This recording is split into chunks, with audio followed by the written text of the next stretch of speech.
Dino's pretty confident still. Obviously, he was so good last week to win his heat. But this is a bigger challenge. Better field, of course. It'll be interesting to see how he jumps. Where do you want to see him in the run? Midfield? I want to see him probably third. I'd love to see him settle up in that spot, because last week we saw him take over control early on, and from there we saw his run home time wasn't in the same league as, say, Blazing Cartier in the latter part of the night. So I want him to sort of save his batteries in the middle part, and then we know how strong he can be late. He's one of the most talked about greyhounds in this country at the moment, Houdini Boy. He's the drifting favourite for the Group 1 Bolt. Trease, here is James Vandermaat for the call.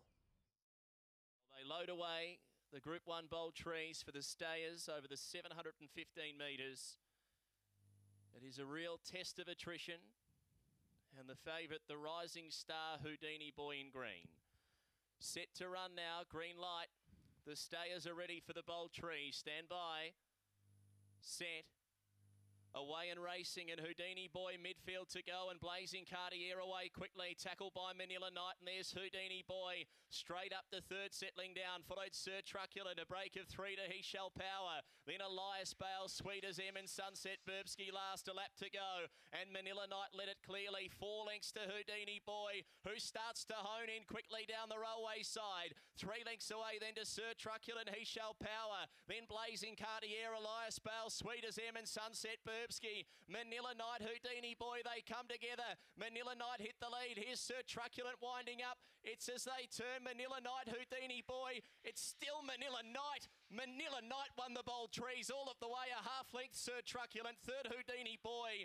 And then He Shall Power. Blazing Cartier. Followed by Elias Bale, Sweet as M, and Sunset Burbsky. But the young star Manila Knights won the Bolt Trease. Number 8. Does it all of the way, Manila Knight. 672.30 defeats the South Aussie superstar Sir Truculent back in second. Houdini Boy loomed up like he was going to go straight past Manila Knight down the back when he was within striking distance. But Manila Knight just outstayed him, Jason Adams. And it was a real improvement on what he showed last week, because we saw him show exactly that speed. And look, the draw is perfect for what he's able to do. As we see here on screen, he holds his line, he hooks around the fields. That's what he likes to do. And once he took over mid-race, you knew he was going to be in the finish. Houdini Boy loomed up, and for me personally, I sort of felt it was going to be a matter of time before Houdini Boy went past.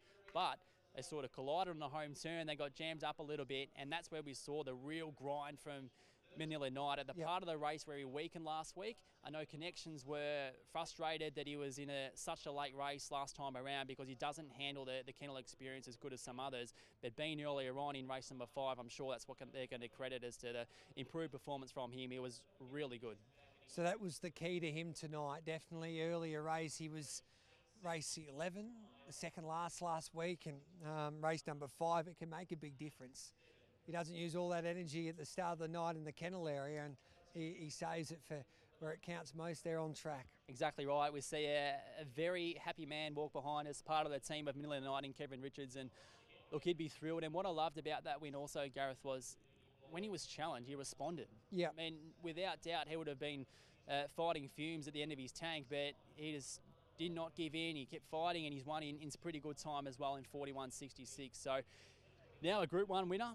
And congratulations as well to his trainer, Mario Buganti, who looks being careful with the way that he's placed this greyhound. It's been a real progression to stepping up the 700 metres, and we've seen him do it really well over the 650s on the provincial circuits, and then the 700 last week, and now a real improved performance to win a Group 1 in the Bolt Trease. He's had 36 starts with 15 wins now, $100,000 he wins tonight, Manila Knight. So that takes his tally to around $160,000. He's a greyhound that's getting better. I know the camp were confident last week, weren't they? And they were beaten by Blazing Cartier, but obviously genuine excuses there that they thought because he was here in the kennel area. He doesn't really like that, and he was the second last race on that program. But tonight, we all knew that he was probably going to be the leader, whether he could hang on, and he just simply outstayed his rivals because he was challenged on several occasions, but he found a way.